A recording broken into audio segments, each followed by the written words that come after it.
विदेश मंत्री तोशिमित्सु के साथ की द्विपक्षीय बैठक।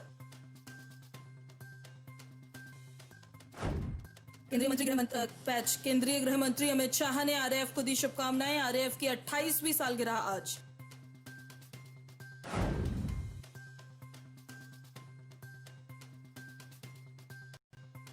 पराली जलाए जाने के कारण बढ़ते प्रदूषण को देखते हुए सुप्रीम कोर्ट ने 4 राज्यों के मुख्य सचिवों को किया तलब।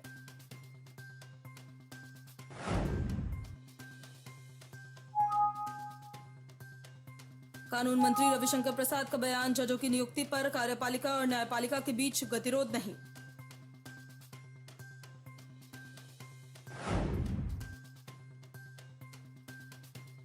आरबीआई की मौद्रिक नीति की बैठक आज से होगी शुरू, 9 अक्टूबर को आएंगे नतीजे।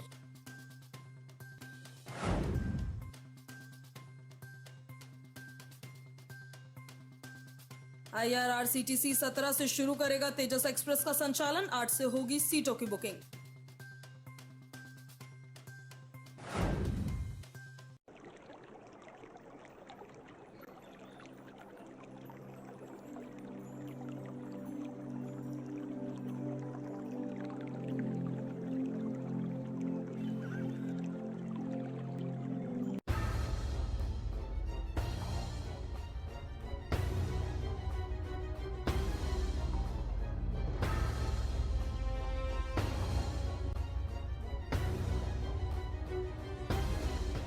पल पल बदलती देश और दुनिया की हर खबर सीधे आपके मोबाइल फोन्स पर लाइव। नेशन फर्स्ट के सभी लाइव बुलेटिन्स, प्रोग्राम्स, शेड्यूल्स और सभी पिछले शोज 3G या 4G किसी भी नेटवर्क पर शानदार स्पीड के साथ। Nation first live app is available on play store and app store.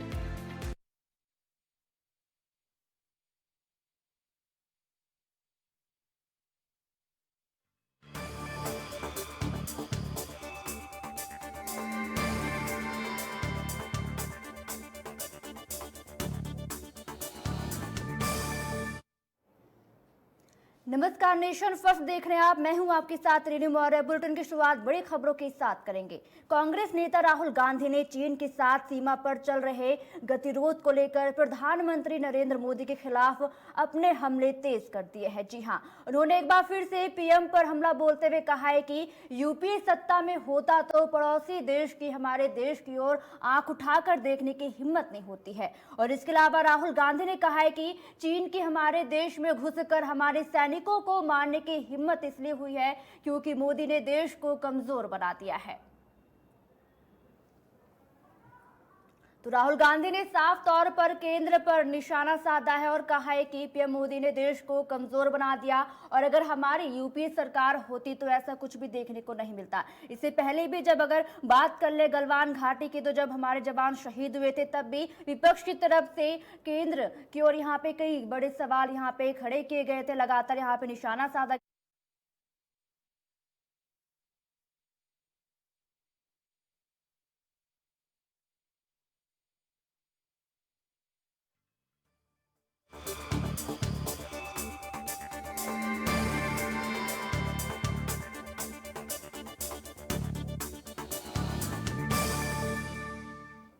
Break के बाद स्वागत है आपका। तो हम बात कर रहे थे यहाँ पे कांग्रेस नेता राहुल गांधी की, जो कि लगातार यहाँ पे चीन के साथ सीमा पर चल रहे गतिरोध को लेकर प्रधानमंत्री नरेंद्र मोदी के खिलाफ अपने हमले तेज कर रहे हैं। जी हाँ, उन्होंने एक बार फिर से पीएम पर हमला बोलते हुए कहा है कि यूपीए सत्ता में होती तो पड़ोसी देश, हमारे देश की ओर आंख उठाकर देखने की हिम्मत नहीं होती। इसके अलावा राहुल गांधी ने यह भी कहा है कि चीन की हमारे देश में घुसकर हमारे सैनिकों को मारने की हिम्मत इसलिए हुई है क्योंकि मोदी ने देश को कमजोर बना दिया है।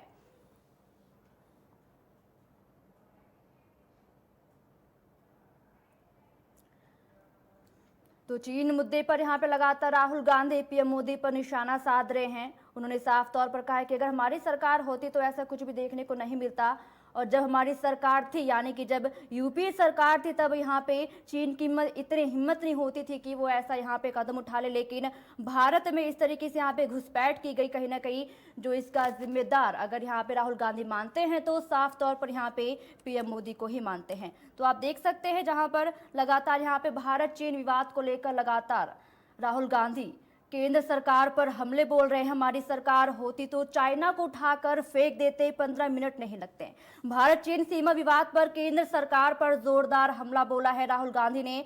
आपको बताते चले कि हरियाणा में कहा है कि प्रधानमंत्री अपने आप को देशभक्त कहते हैं और पूरा देश जानता है कि चाइना की सेना हिंदुस्तान के अंदर है और कैसे यहाँ पे देशभक्त है।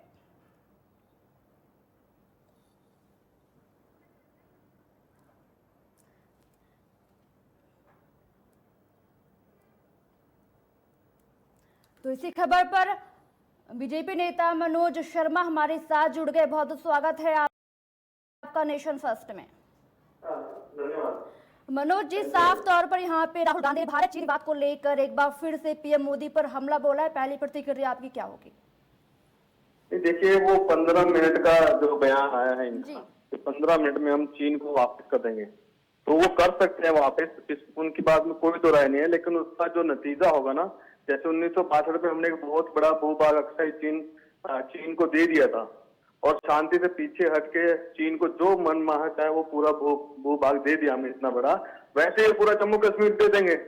15 मिनट में बात कर लेंगे, क्योंकि इनका तो वैसे भी MOU साइन है सीपीसी से, इनकी तो चाइना पार्टी से MOU साइन है कि हम दोनों एक दूसरे के हितों की रक्षा करेंगे, हम एक दूसरे पर आदमी आने देंगे। तो ये तो एक इनका नेक्सस है उनके साथ। आपने जो बॉर्डर पे डिस्प्यूट हो रहे हैं उसमें भी आप देखिए इनका रुझान उसी तरफ रहता है। ये चाइना के ही स्पोक्स पर्सन बन के यहाँ पे घूमते फिरते हैं। इनका देश की रक्षा से या देश से कोई लेना देना नहीं। जैसे नेहरू जी ने अक्षय चिन्ह दे दिया था, वैसे ही ये भी दे देंगे सब कुछ और कहेंगे आराम से जाइए भैया, ये आप सब ले जाइए, हमें छोड़ दीजिए, बस हम अपने सैनिकों को वापस बुला लेंगे। तो इनका कोई स्टैंड नहीं है। ये देश विरोधी ताकतों के साथ हमेशा रहते हैं और हमेशा रहेंगे। बिल्कुल, यहाँ पे राहुल गांधी ने साफ तौर पर कहा है कि जब हमारी यूपी की सरकार थी तब ऐसा कुछ भी देखने को नहीं मिलता है, लेकिन जब से केंद्र में मोदी की सरकार आई है तब से ऐसा देखने को मिला है कि चीन की इतनी हिम्मत हो गई है कि वो भारत की सीमा पर घुसपैठ लगातार कर रहा है। नहीं, वो घुसपैठ जो भी घुसपैठ कर रहा है, लेकिन आप ये देखिए ना कि 1962 में जब इनके जो सबसे बड़े नेता थे, जो जवाहरलाल नेहरू थे, उन्होंने इतना बड़ा मतलब सेना को लड़ने को ही नहीं कहा, इतना बड़ा भूभाग देके वापस आ गए चुपचाप और आ गए। यहाँ पर तो अब छोटी छोटी इंच के लिए मोदी जी ने उनको पसीने ला के रखा हुआ है। पहले 2 साल पहले भी डोकलाम पे आए थे, वो एक छोटी सी जगह का वो स्ट्रेटेजिक पॉइंट था, लेकिन चीन को अपने घुटनों पे उन्होंने ला के खड़ा कर दिया। अब आप लेके दिखाइए ना, कुछ भी नहीं लेने देंगे। हमारे जो 2 महीने पहले 6 महीने पहले हमारे कुछ सैनिक मरे थे जब विवाद हुआ था बॉर्डर पे, तब भी उनको छठी का दूध याद दिला दिया था चाइना को। हमारे जवान बहादुर सैनिकों ने उनके कम से कम 45 से 50 सैनिकों को मार गिराया था और वो भी हाथों से मार गिराया था। तो ये आप भूल जाइए कि ये आप बीजेपी की सरकार है तो वो हिम्मत कर रहे हैं, अब वो हिम्मत कर रहे हैं लेकिन उतनी ही जोर का तमाचा उनके ऊपर लग रहा है और वो वापस दौड़ रहे हैं। और कुछ भी हो, जैसे अटल टनल का उद्घाटन हुआ, स्ट्रेटेजिक टनल का उद्घाटन किया है, चाइना के न्यूज़पेपर में छपता है कि ये ऐसा क्यों कर रहे हैं, ऐसा क्यों कर रहे हैं, ऐसा वो बखला जाते हैं। तो ये जो भारतीय जनता पार्टी सरकार है, एक एक चीज को देश की अखंडता के लिए अपनी पार्टी मतलब सरकार के तो क्या मतलब कुछ भी दाव पे लगा देगी, लेकिन पीछे नहीं हटेगी और उनको एक एक इंच के लिए छठी का दूध याद आ जाएगा। बिल्कुल ऐसा देखा गया था जब गलवान घाटी में हमारे जवान शहीद हुए थे मनोज जी, तब ये देखने को मिला था कि पीएम नरेंद्र मोदी वहां पे लद्दाख में गए थे, सैनिकों का हौसला अफजाई भी की थी। कहीं ना कहीं लगातार देखा जा रहा था कि विपक्ष लगातार पहले से ही इस पर निशाना साधते रहा था, लेकिन कहीं ना कहीं विपक्ष को भी यहाँ पे करारा जवाब मिला था उस वक्त। नहीं, वो है ही ना। आप गलवान घाटी में जब हुआ था तब माननीय प्रधानमंत्री जी भी गए थे, फिर बाद में रक्षा मंत्री जी भी गए थे। रक्षा मंत्री तो थोड़ा और आगे जाके आए थे, बिल्कुल जो स्ट्रेटेजिक पॉइंट है बॉर्डर पे है, और कितने इंफ्रास्ट्रक्चर के काम हम कर रहे हैं बॉर्डर पर, कितना वो कर रहे हैं, ये आप भूल जाइए। ये चाइना को 15 मिनट भगाने का यही है कि आपस में एक MOU साइन है इनका, आपस में बैठ कर लेंगे, चलिए भैया लेह लद्दाख आप ले जाइए और हम खुश हैं। इनका यही मतलब 15 मिनट में, वरना ये इनके बस का कुछ भी नहीं है। इन्होंने जो भी किया है देश का नुकसान ही किया है, आज तक किसी भी तरह से देश को इन्होंने बढ़ाया नहीं आगे। जी चलिए, बहुत बहुत शुक्रिया मनोज जी हमारे साथ जुड़ने के लिए। तो यहाँ पे बीजेपी नेता हमारे साथ मनोज शर्मा जुड़े थे, जो कि उनका साफ तौर पर ये कहना है कि यूपी की सरकार होती तो फिलहाल यहाँ पे राहुल गांधी पर यहाँ पे उल्टा यहाँ पे वार करते हुए नजर आए हैं।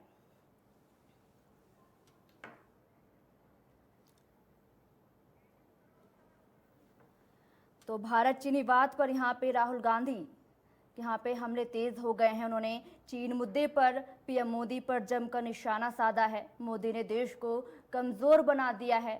ये कैसी देशभक्ति, साफ तौर पे यहाँ पे राहुल गांधी ने देशभक्ति पर भी यहाँ पे सवाल उठाए हैं और ये साफ तौर पर कहा है कि अगर हमारी सरकार होती तो चाइना को उठाकर फेंक देती।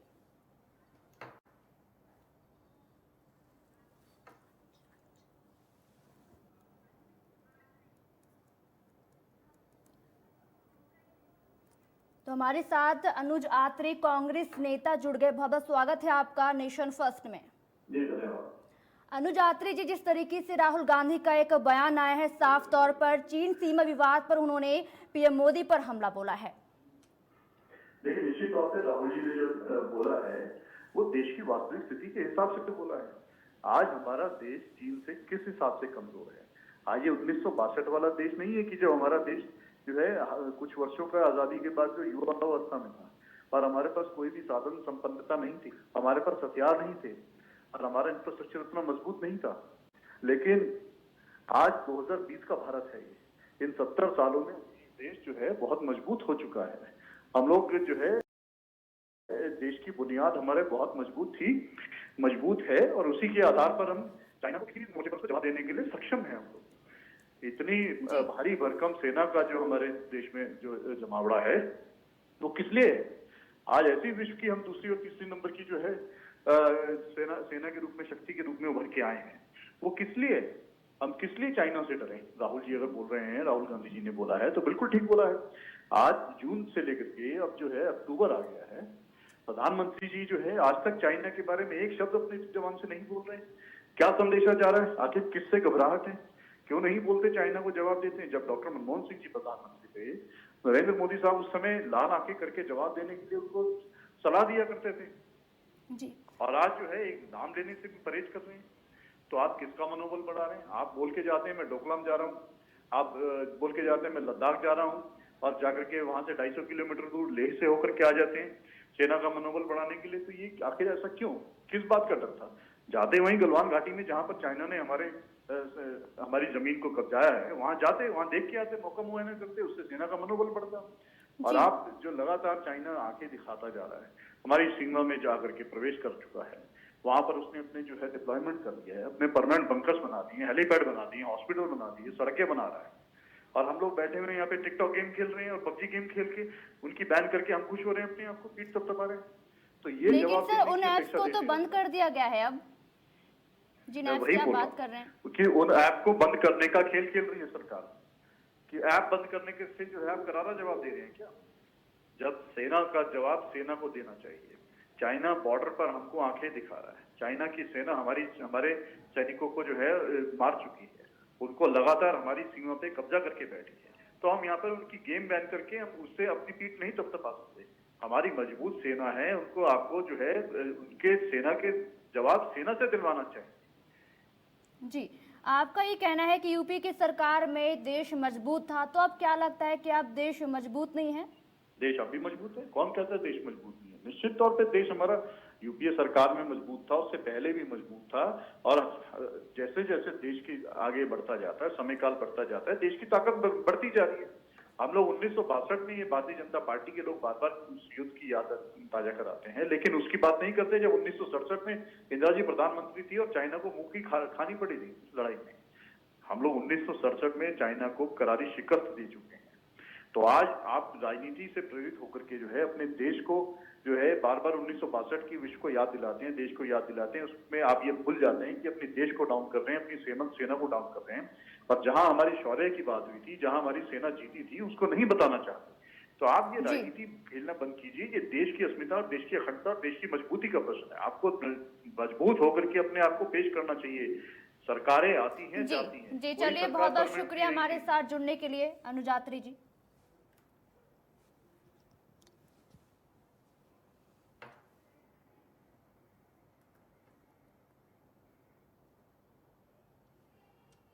तो बॉलीवुड अभिनेता सुशांत सिंह राजपूत मौत मामले में आरोपी रिया चक्रवर्ती को बॉम्बे हाई कोर्ट ने सशर्त जमानत दे दी है। आपको बताते चले कि रिया चक्रवर्ती को ड्रग्स एंगल में आरोपी करार देते हुए उनकी गिरफ्तारी की गई थी। रिया के साथ 2 और आरोपियों को और जमानत दे दी गई है। वहीं उनके भाई शौविक चक्रवर्ती और अब्दुल बासित परिहार की जमानत अर्जी कोर्ट ने खारिज कर दी है। आपको बता दें कि बॉम्बे हाई कोर्ट ने वीडियो कॉन्फ्रेंसिंग के जरिए सुनवाई करते हुए इस मामले पर अपना फैसला सुनाया है।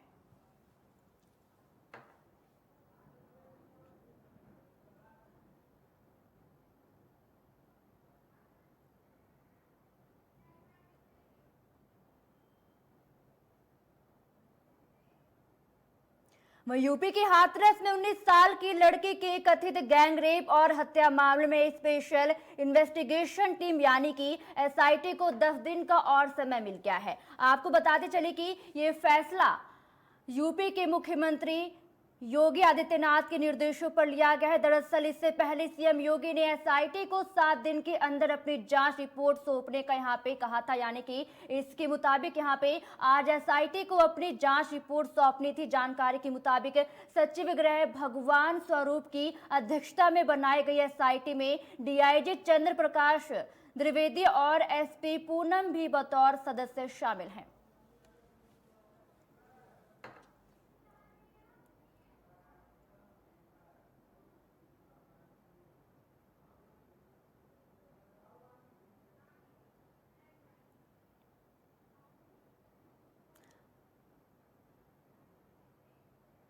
वहीं खेती बचाओ यात्रा के दौरान राहुल गांधी प्रदेश के 1 दिवसीय दौरे के दौरान गीता की जन्मस्थली ज्योतिसर पर पहुंचे हैं। राहुल गांधी ने शंखनाद व मंत्रोच्चारण के बीच देश के किसानों की खुशहाली के लिए पूजा अर्चना की। आपको बताते चले कि राहुल गांधी नेहरू परिवार के पहले ऐसे सदस्य हैं जो कि गीता जन्मस्थली पर पहुंचे हैं। और तो वहीं प्रदेशाध्यक्ष कुमारी शैलजा और पूर्व मुख्यमंत्री भूपेंद्र सिंह हुड्डा ने राहुल गांधी को भगवान श्री कृष्ण अर्जुन रथ भेंट कर सम्मानित किया है। इस अवसर पर कांग्रेस की प्रदेश प्रवक्ता राय सिंह गुर्जर, अशोक शर्मा पहलवान, राजेश सिंगलानीता चौधरी भी मौजूद रहे।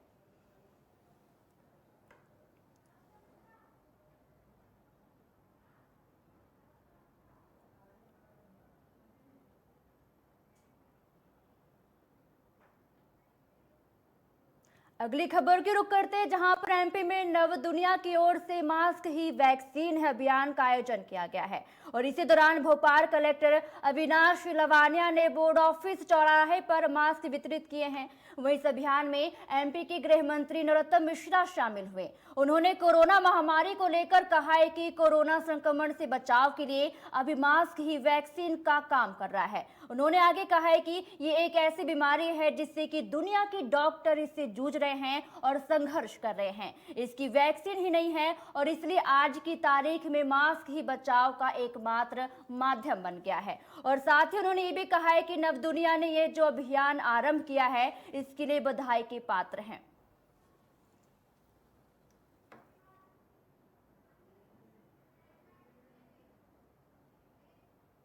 मुख्यमंत्री अरविंद केजरीवाल ने सोमवार को डिकम्पोजर घोल निर्माण केंद्र का निरीक्षण किया है और साथ ही घोल बनाने की प्रक्रिया को भी समझा है। आपको बता दें कि साउथ वेस्ट दिल्ली स्थित खरखरी नाहर गांव में पराली को गलाने के लिए डिकम्पोजर बनाया गया है, जिसमें कि कंपोस्ट खाद बनाने के लिए इस घोल का निर्माण किया गया। बताया जा रहा है कि सोमवार को यहां पर 200 एकड़ जमीन पर छिड़काव के लिए घोल तैयार किया गया। और इसी दौरान सीएम अरविंद केजरीवाल ने कहा है कि मुझे बेहद खुशी है कि पूसा रिसर्च इंस्टीट्यूट ने पराली को निस्तारित करने का समाधान निकाला है। पूसा द्वारा इजाद किया गया समाधान बहुत ही सस्ता और सरल है।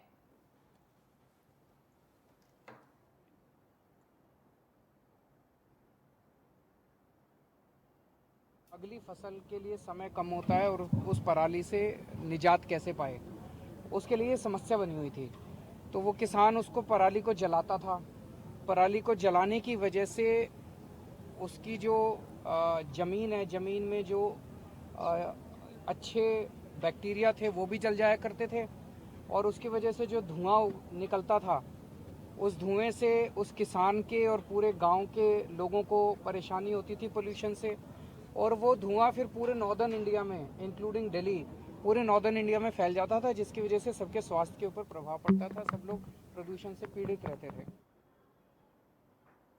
वहीं बिहार के मोकामा से बाहुबली विधायक अनंत कुमार सिंह इस बार राष्ट्रीय जनता दल के सिंबल पर चुनाव लड़ेंगे। आपको बता दें कि पटना के बेऊर जेल में बंद अनंत कुमार सिंह ने पहले ही तेजस्वी यादव को मुख्यमंत्री के रूप में प्रोजेक्ट किया था और इसके बाद अब आरजेडी ने उन्हें इस चुनाव में अपना प्रत्याशी बनाया है। बताया जा रहा है कि अनंत कुमार सिंह की छवि बिहार में एक दबंग वाली रही है और साथ ही उन पर कई आपराधिक मामले भी दर्ज हैं।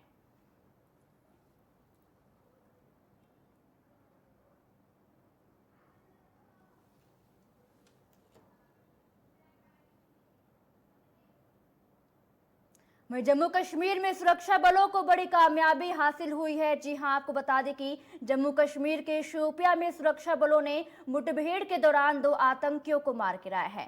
वहीं सुरक्षा बलों का ऑपरेशन अभी भी जारी है और सुरक्षा बलों ने इलाके को घेर रखा है। वहीं खबरों के माने तो खुफिया एजेंसी को खबर मिली थी कि शोपियां के शुगन इलाके में आतंकी छिपे हैं, जिसके बाद सुरक्षा बलों की टीम ने अमेरिका के व्हाइट हाउस के अंदर बढ़ रहा है कोरोना वायरस का घेरा। ट्रंप के बाद एक और अधिकारी संक्रमित।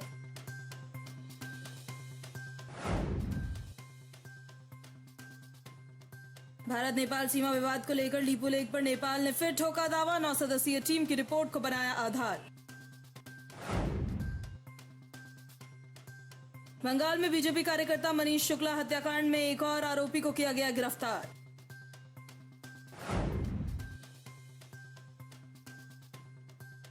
कश्मीर में बीजेपी कार्यकर्ता पर हुआ आतंकी हमला, जान बचाते हुए जवान हुए शहीद, एक आतंकवादी भी हुआ ढेर।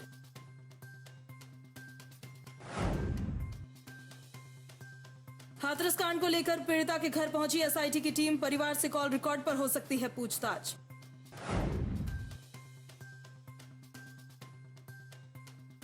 देश में बीते 24 घंटे में कोरोना के 72,049 नए मामले आए सामने। 986 लोगों की हुई मौत।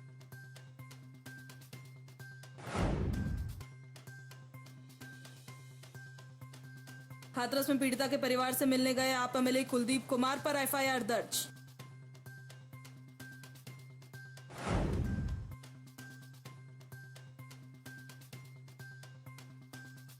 हाथरस कांड की जांच कर रही एसआईटी को मिली और 10 दिन की मोहलत।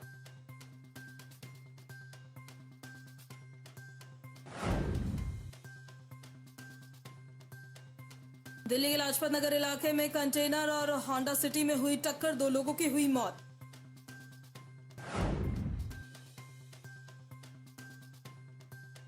जम्मू कश्मीर के शोपियां में एनकाउंटर, 2 आतंकी ढेर, सर्च ऑपरेशन अभी भी जारी।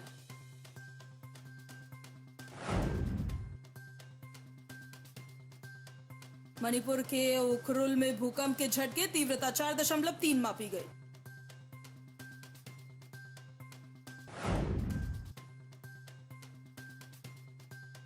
ड्रग्स मामले में गिरफ्तार अभिनेत्री रिया चक्रवर्ती की बेल पर आज होगा फैसला।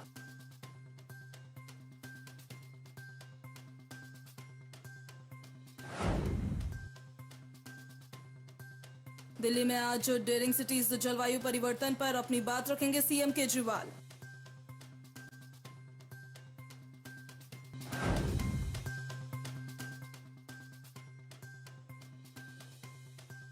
शाहीन बाग में धरना को चुनौती देने वाली याचिकाओं पर आज सुप्रीम कोर्ट सुनाएगा फैसला।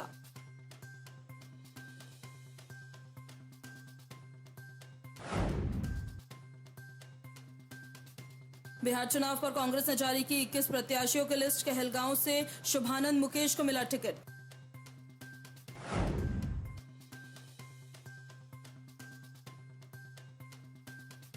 बिहार विधानसभा चुनाव को लेकर निर्वाचन आयोग की अहम बैठक आज।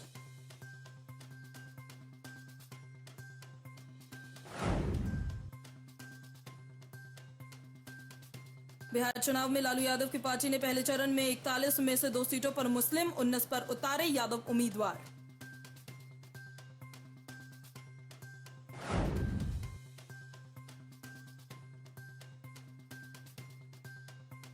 आईपीएल 2020 में स्लो ओवर रेट के लिए राजस्थान रॉयल्स के कप्तान पर लगा 12 लाख का जुर्माना।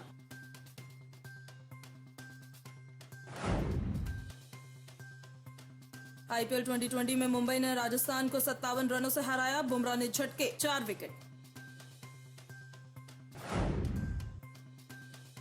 विदेश मंत्री जयशंकर ने जापान के विदेश मंत्री तोशिमित्सु के साथ की द्विपक्षीय बैठक।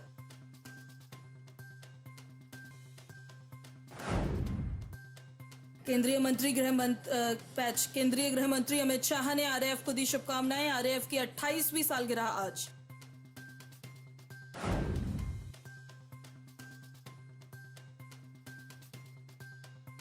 पराली जलाए जाने के कारण बढ़ते प्रदूषण को देखते हुए सुप्रीम कोर्ट ने 4 राज्यों के मुख्य सचिवों को किया तलब।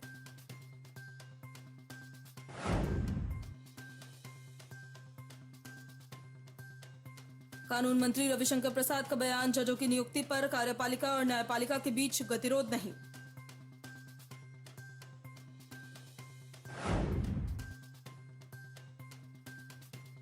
आरबीआई की मौद्रिक नीति की बैठक आज से होगी शुरू। 9 अक्टूबर को आएंगे नतीजे।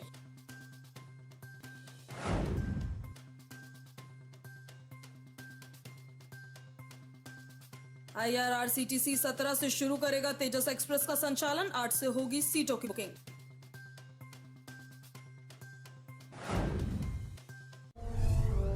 अक्टूबर 1708 को सिखों के 10वें गुरु और खालसा पंथ के संस्थापक गुरु गोविंद सिंह का निधन हुआ था। 7 अक्टूबर 1992 को रूस के वर्तमान राष्ट्रपति और प्रसिद्ध राजनीतिज्ञ व्लादिमीर पुतिन का जन्म हुआ था। 7 अक्टूबर 1978 को भारतीय तेज गेंदबाज जहीर खान का जन्म हुआ था। 7 अक्टूबर 1586 को मुगलों की सेना ने कश्मीर में प्रवेश किया था। 7 अक्टूबर 2004 को जर्मनी ने सुरक्षा परिषद में भारत की दावेदारी का समर्थन किया था।